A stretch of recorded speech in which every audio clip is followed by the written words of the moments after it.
আসলে রুনা ম্যাম হচ্ছে আমি যে রিয়েলিটি শোতে ছিলাম সেখানে উনি যাচ্ছিলেন।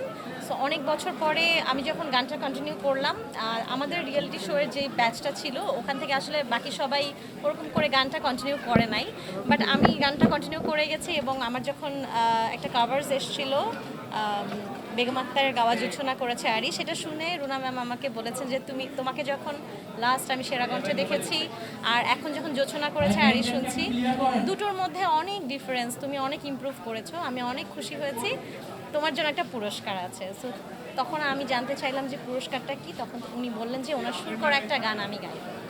তো এরপর থেকেই আসলে উনি ওনার বাড়িতে ডেকে আমাকে গান তুলে দিলেন, যে সেই গানটি লিখলেন শ্রদ্ধেয় গাজী মাজহার আনোয়ার স্যার।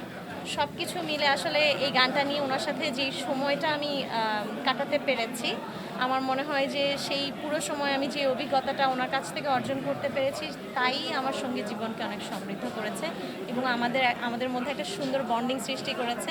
বড় শিল্পীদের যে আসলে বড় মন থাকে সেটা আমি বুঝতে পেরেছি, কারণ আমাদের মতো এই জেনারেশনের এখনকার শিল্পীদেরকে এইভাবে নারিশমেন্ট করা বা অ্যাডভাইস করা, এটা আসলে বড় শিল্পী যিনি, যার বড় মন আছে, তিনিই করতে পারেন।